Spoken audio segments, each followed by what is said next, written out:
Hello, Quentin. Larissa, good to hear you. How are you doing? Good. Good morning, good afternoon, good evening, everyone. Welcome back to our coffee conversations. Today, I'll be talking to Quentin. Unfortunately, Maria couldn't make it, but we'll try and see when we can have her again. Welcome, Quentin. Thank you. I'm in Bristol. It's 4 o'clock here. Okay, is it sunny or rainy? No, it's rainy. It was sunny, but now it's rainy. That's England. No summer, rainy season. We've had a great summer so far, but the past week it's been really wet. Okay, nice, very nice. Well, Quentin is from the coffee project, so he will tell us all about the coffee. Please feel free to ask all of the questions during the conversation, and then at the end we will also announce our today's winner. So stay tuned, and welcome to our talk with Quentin. Let's get started. Quentin, tell us who is Quentin? Thanks, Larissa. So I'm Quentin. I was a farmer in Africa, and I've been doing coffee work for around about 50 years, and that dates me. Mostly in West Africa, Angola, Cameroon, and DRC Congo.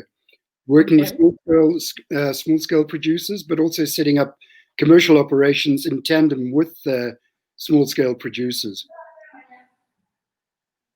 Oh, nice. So you have a background on agriculture and has experience on it, obviously. Yeah, I've been farming for a long time, and I've been mostly focused on coffee for the past 20 years. Wow. So you are coffee in person. Well, I think I know a lot about coffee. That's great. That's great. Hey, everyone, any questions about coffee, Quentin can answer. So when did you start working at Gorongosa? When did your journey with Gorongosa start? Well, I was on holiday in the Drakensberg in South Africa in April 2013, and I got a call from Greg Carr asking if I wanted to grow coffee in Mozambique. Oh, wow. After about 0.3 of a second, I said, sure. I couldn't believe it. I mean, I know Angola really well, and Angola grows a lot of coffee, and they all know about coffee there, but not so in Mozambique. They don't have it in their DNA. They don't know about coffee. Yeah. So I thought he was kidding at first, but I had to find out. Curiosity. Sorry?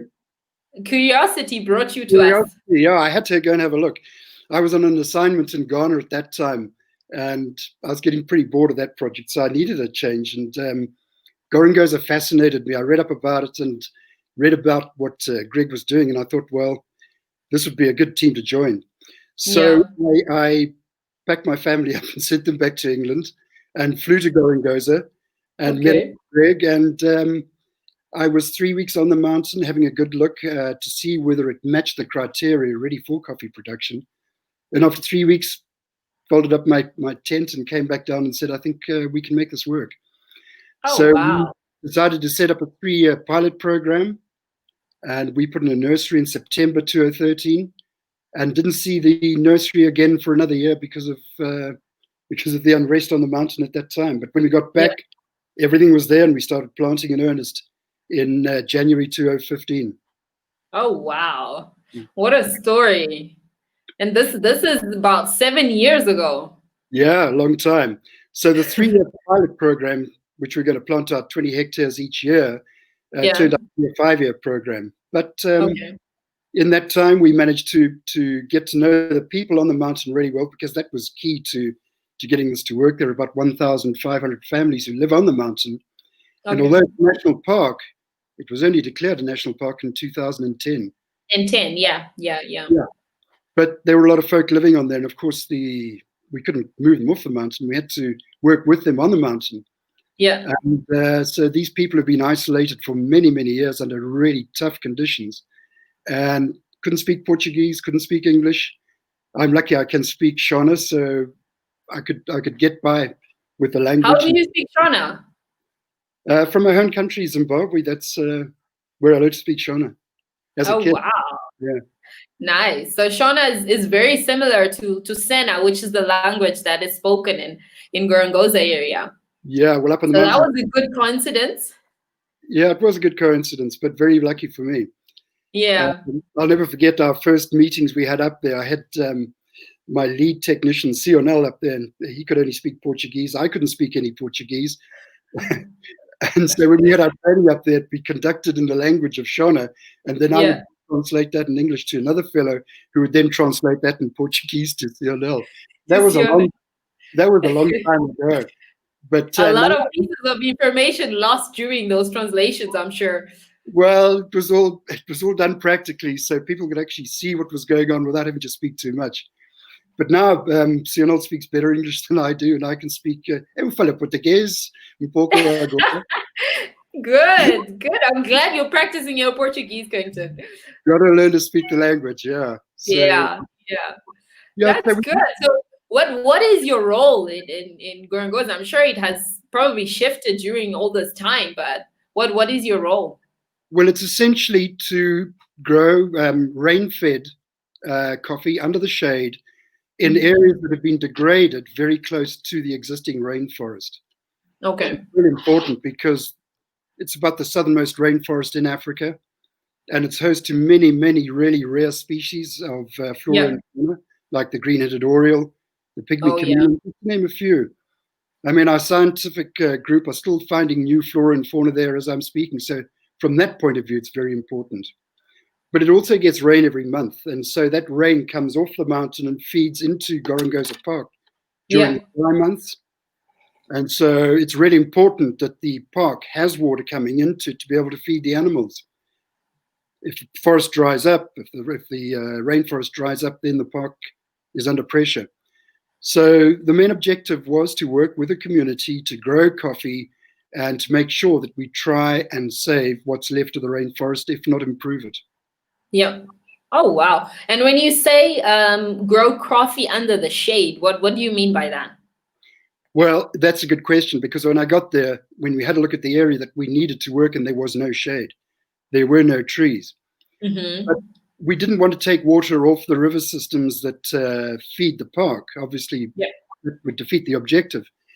And so part of the work that we did was to see whether the rainfall patterns were still holding true, that in fact the mountain was still getting rain every single month. And that was true. So we figured that we could grow pretty safely Arabica coffee up there without it drying up. And so that's what we did. And when I say shade, we plant 3,300 coffee trees per hectare. But in that hectare, we also plant 90 hardwood trees, because coffee needs shade. It grows better under shade. The quality is better. The evaporation is less, and the coffee is happier growing under shade. So it was a double objective. One is to get the community to earn more money by growing a better commodity, coffee, and to plant trees at the same time. So it was a double-edged attack, growing shade, shade trees. That's very interesting. Wow, we're really learning here. The third prompt to that was to also find areas that were degraded, that we could not grow coffee, and the slopes were too steep or too rocky. And those we're reforesting just by planting rainforest trees in those degraded areas. But we also grow in riverine areas as well. And that's proving to be very, very successful. Nice. Yeah. Oh, wow. I don't know much about coffee, but I know that our coffee is really good. Yeah. So now I'm understanding why. Well, we're really lucky in that the people who are tasting our coffee, and it's already being branded in the USA and England at the moment, are very happy with the quality. And so it should be. We're growing in really good conditions. The climate is perfect. The soils are absolutely perfect. And we've got a good bunch of technicians training the farmers the right agronomic practices to take care of their coffee. Coffee takes 4 years to mature, so be patient. And so what we do in the intermediate time is give the farmers seeds, and they can grow inter-row cropping in the coffee before the coffee matures in 4 years. And so they're able to feed themselves, and then any surplus, we'll buy it off them and take it to the market and pay them for it, obviously. Oh, nice. The food crops that we can do inter-row cropping, but we're also looking at about 17 other crops that we can grow in amongst the coffee that won't compete with the coffee, but that will help bring more finance back to the farmers. pineapples, bananas, piri. As I said, we're trialing 17 different crops at the moment. And That's a lot. So there is a lot of options. there's a lot of options. We're lucky. That's and we're great. with more, yeah. That's very nice. So it means that while they're waiting, they can still plant all these other alternatives and feed themselves as well as get money for it. Correct? Absolutely. And double up on their revenue and get revenue all year round. When the bananas are not producing, the piri is producing, Yeah. piri is not producing, so the pineapples are producing, and so it goes on. So they're doubling up on their income from the coffee and then from these other the other ones. Oh, that's very nice. That's very nice. And what about the a new norm? How is the pandemic affecting your work and you personally? Well, me personally, a lot. I was in Mozambique 4 months ago. I haven't seen it since then. Yeah. I'm locked down in Brazil and in Bristol, but the internet's an amazing machine. We are finding that out. Every day our technicians reach out to me, and we can see live operations on the mountain. So it's fantastic. Yep. It really is hands-on work, but done from thousands of miles away. From and it's far away. Yeah. We're starting to appreciate all the technology that we've been getting and still having, but at the same time, it's hard to keep up because we are used to hands-on and being there personally. So I imagine it can be a bit hard for you to have to do all of these things from a cell phone nowadays. Yeah, it's much better being on the ground, of course, being with the people on the mountain, doing what I should be doing, working on the mountain. But we're very lucky to have the internet, as I said. That's true. That's true. But and a great team, Larissa, on the mountain. I mean, the technical team that I've got are supercharged, super intelligent, and they're doing a great job. That was my next question. How are your teams divided? Who does what?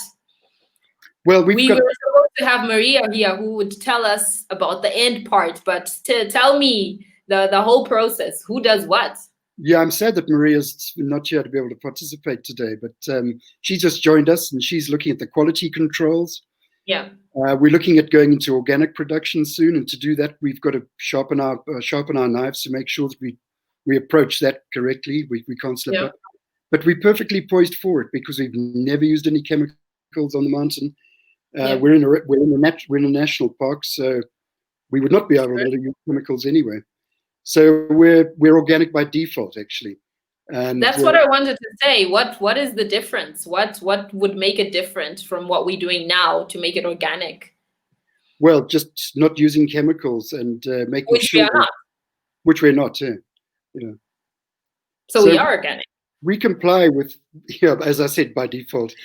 Exactly. But we're very lucky that we're starting off on a clean slate. Yeah.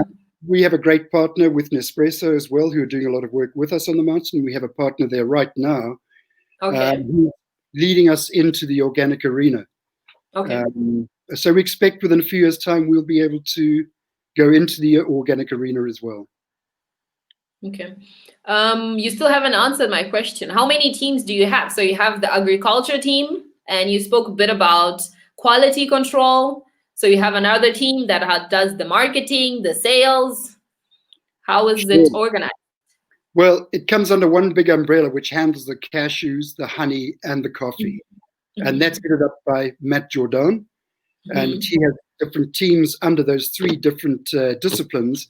But within the coffee organization, we have Maria, who's looking after our quality, and then to make sure that the whole team is coordinated and cohesed and running together.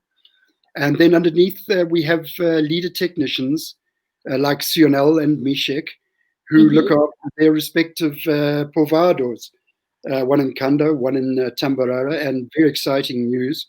We'll be opening up in Satunjira, which is the last mountain, hopefully early next year. So that's good news. That's very good news. I mean, some things are happening and changing in the positive up there in the mountain. Yeah.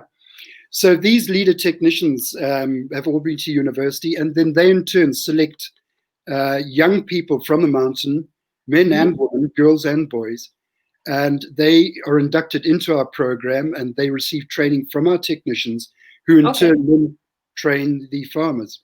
We have field days, we have demonstration sites, demonstration plots, where farmers gather, and we're able to show them coffee grown, how coffee should be grown under the right conditions. Okay, and then nice. a biological product, of course, which is a coffee plant, which will last forever if they look after it properly. It will last them for their lifetimes and their children's. So it's a great crop to grow because you never have to take it out every year and replant. It's a forest tree. It grows naturally in Serra Gorongosa. So it's a perfect match for the reforestation program, for our program on Serra Gorongosa. Yeah. So when this whole idea started back in 2013 or even earlier, the idea was first to do reforestation, which then it somehow involved the communities and the people living around the mountain. But as well, nowadays we are a bit focused more on the sustainability of things. So that's when the business side came. Is that correct? That is absolutely correct. Yeah, you're quite right. So it started off with a scientific survey that was conducted in 2007. And one of the recommendations was to grow Arabica coffee because they found varieties of coffee growing wild in the mountain. Yeah.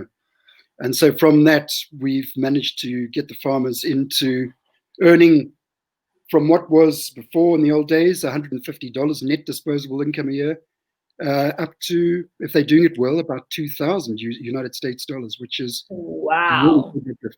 That's just from the coffee. That's not including the inter-row crops that they can do. So it's a very big uplift just in terms of the financial uplift to the farmers. Yeah. But, for the first time now, the children are going to school, so that's a big difference. We have a girls' club. We have 2 girls' clubs. That's made a massive difference. Nice. And we're seeing very, very tangible changes happening on the mountain as a result of the other departments within the Gorongosa project that are up there to help us, the scientific department and the community affairs. Yeah. They're all doing good up there, their work with us. We also have a tripartite agreement with Brazil, the biggest producer of coffee in the world, and Portugal, who are introducing us to new varieties, different ways to grow coffee, and giving us training programs for the people on the ground. So it's a wonderful arrangement that we have by interlinking with these other countries. That's great. That's really great.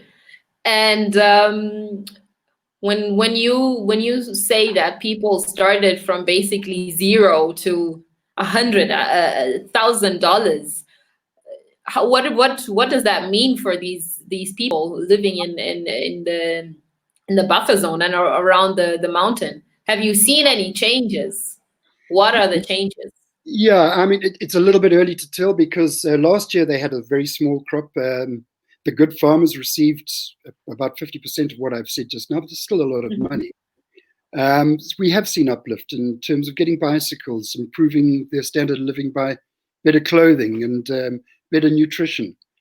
But also, I think the big thing is a better want to participate in wanting to learn and wanting to improve. And they're seeing these small jumps. We started off with 34 farmers in 2015. We now have over 600. We have another 300 in the queue waiting to join up. So I think that's the best test of what we're doing, is that we've had the buy-in from the farmers, which was the most difficult, of course. And somehow you have a demand now. I'm sorry? Somehow you have a demand. If you say people are waiting, they want to get involved in the project. Yeah, you got to understand that these are people who have had nothing. They're probably some of the poorest people in the whole wide world. Yeah. And so there's an opportunity there, and they're grabbing that opportunity. So we're very lucky that they've bought in, because initially there was a great deal of suspicion, newcomers coming onto the mountain. Yeah. People who've never had much assistance before. So there was natural suspicion. And it took a couple of years to win their confidence. But the buy-in has been very rapid since 2015. We're very thankful for that. Well, that's good. That's good that people are starting to get engaged.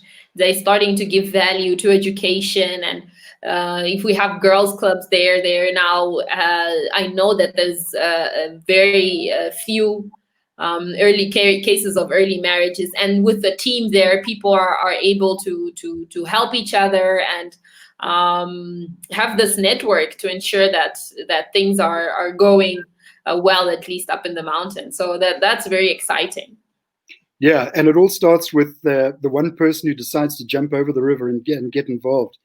And as soon as the one person jumps, and if it works, everybody wants to cross the river. Everyone, exactly. As long as they have examples that they can see, that they can have proof of, then they are ready to jump on it.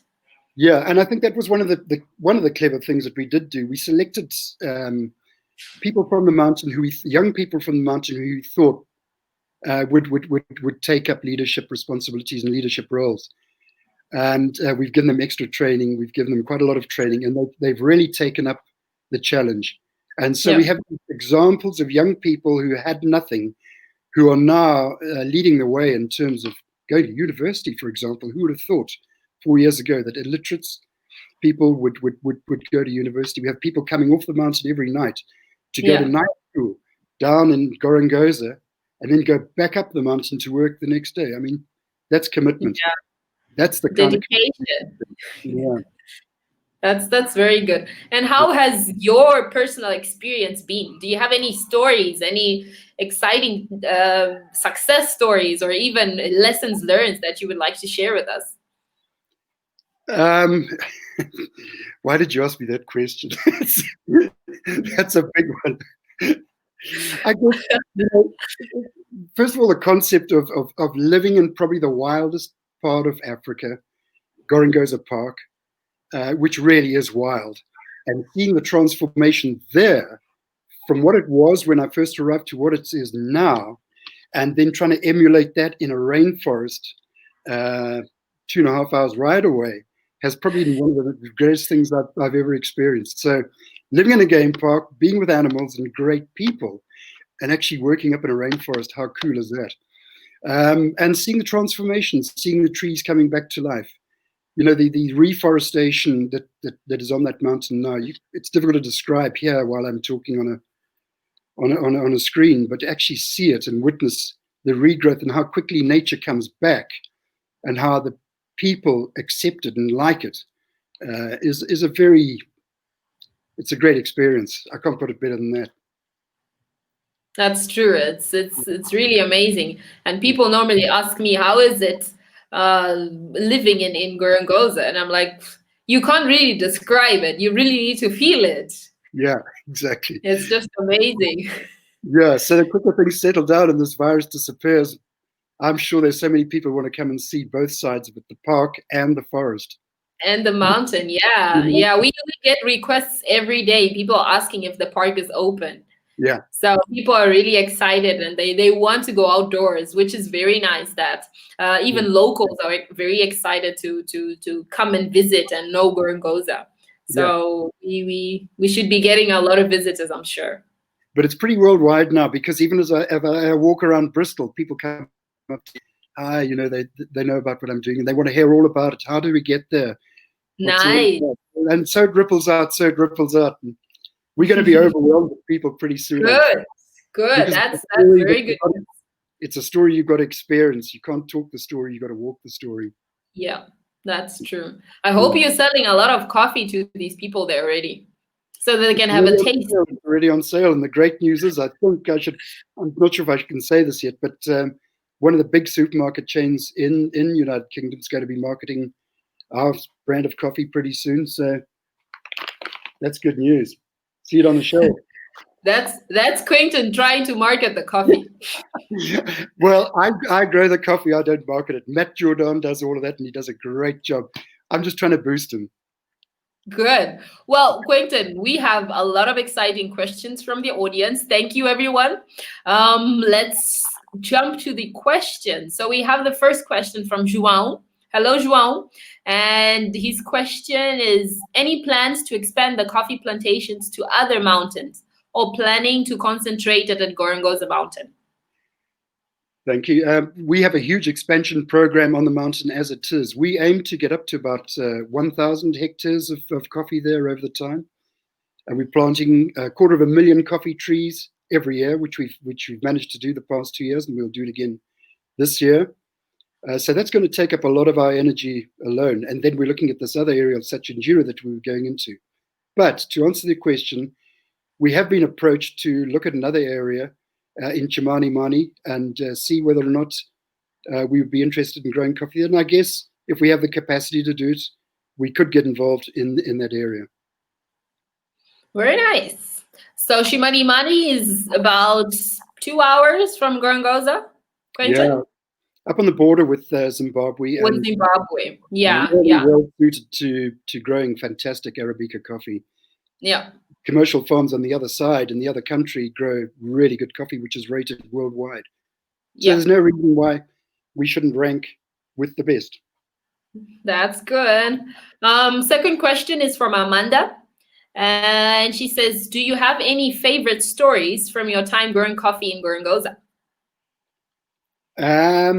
Yeah. When we've had to get off the mountain quite a few times for various reasons. And so we offered for a year. And when we could go back, I went up with Brett, our photographer. We had to walk up, I think, about 11 kilometers because the trees had been cut across the road. So we had to walk up carrying fertilizer bags and seed bags and stuff like that. So pretty tired. So the first time we got up there with this photographer, Brett, we took photographs of the coffee and did all the stuff up there, showing the waterfalls and the birds and everything. And on the way back, Brett suddenly stopped. And I said, what is it? He said, it's a snake.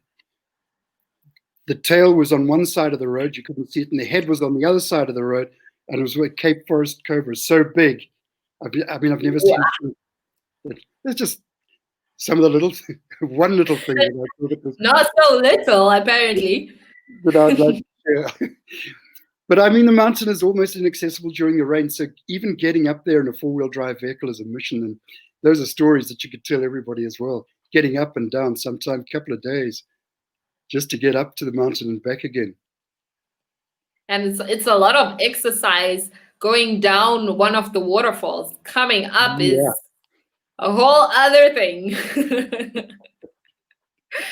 But really nice, really nice. So you're welcome to come and visit the mountain. And Quentin, I'm sure, will share you many other stories about the mountain. I mean, I've just talked about the coffee, but you know, the from a tourist point of view, from a birdist perspective as well, from everybody who's keen on eco, it's got everything. It really has got everything.